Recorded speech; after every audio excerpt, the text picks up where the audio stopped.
Hello ಎಲ್ರಿಗೂ, ಇವತ್ತಿನ ವಿಶೇಷತೆಗೆ ಎಲ್ರಿಗೂ ಸ್ವಾಗತ. ನಾನು ನಿಮ್ಮ ಚಂದುಗೌಡ. ಎಲ್ರಿಗೂ ಮಕರ ಸಂಕ್ರಾಂತಿ ಹಬ್ಬದ ಆರ್ಥಿಕ ಶುಭಾಶಯಗಳು. ಇವತ್ತು ಸ್ವಲ್ಪ ಲೇಟಾಗಿ ಎದ್ದು ಕಾಫಿ ಕುಡ್ಕೊಂಡು ಕಾಫಿ ಜೊತೆ ರಸನು ತಿನ್ಕೊಂಡು ಕೂತ್ಕೊಂಡು ಟೈಮ್ ಪಾಸ್ ಮಾಡಿದ್ರು ಬೆಳಗ್ಗೆನೆ. ಆಮೇಲೆ ಇನ್ನೇನು ತಿಂಡಿ ಟೈಮ್ ಬಂತು. 9 ಗಂಟೆ ಲಾಸ್ಟ್ ಅಂತ ಹೇಳ್ಬಿಟ್ಟು ಕೆಳಗಡೆ ಹೋಗಿ ತಿಂಡಿ ಹಾಕಿಸ್ಕೊಂಡ್ವಿ. ಅವರು ಹಬ್ಬದ ಅಡುಗೆ ಮಾಡಿದರು.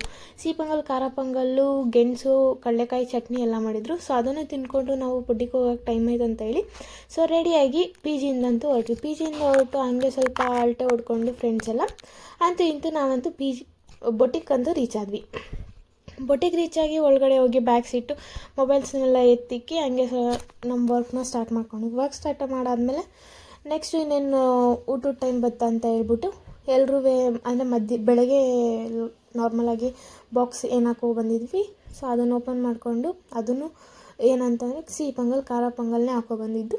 ಸೊ ತಿನ್ಕೊಂಡು ಹಂಗೆ ಟೈಮ್ ಪಾಸ್ ಮಾಡ್ಕೊಂಡು ಕೂತ್ಕೊಂಡ್ವಿ. ಇನ್ನೂ ಟೈಮ್ ಇತ್ತು ಅಂತ ಹೇಳ್ಬಿಟ್ಟು ಸ್ವಲ್ಪ ರೆಸ್ಟ್ ಮಾಡ್ಕೊಂಡ್ವಿ ಫೋನ್ ನೋಡ್ತಾ. ಆಮೇಲೆ ಹಂಗೆ ಮತ್ತೆ ಫೋನ್ನ ಎತ್ತಿಟ್ಟು ಸೊ ನಮ್ಮ ವರ್ಕ್ನ ಸ್ಟಾರ್ಟ್ ಮಾಡಿದ್ವಿ. ಆಮೇಲೆ ಇವತ್ತು ಸ್ವಲ್ಪ ಬೊಟ್ಟಿಗಿಂದ ಬೇಗ ಹೊರಟ್ವಿ. 7 ಗಂಟೆಗೆಲ್ಲ ಹೊರಟು ಮತ್ತು ಅಲ್ಲೇ ಕೆಳಗಡೆ ಡೌನಲ್ಲಿ ಹೊಟ್ಟೆಪಾಡು ಚಾರ್ಸ್ಕೋಗಿ ಅಲ್ಲಿ ಸ್ಪೆಷಲ್ ತಿನ್ಕೊಂಡು ಅಲ್ಲಿಂದ ರಿಟರ್ನ್ ದೇವಸ್ಥಾನಕ್ಕೆ ಬಂದು ದೇವ್ರ ದರ್ಶನ ಮಾಡ್ಕೊಂಡು ಮತ್ತೆ ನಾವು ಪಿ ಜಿ ಹತ್ರ ಅಂತೂ ಬಂದ್ವಿ.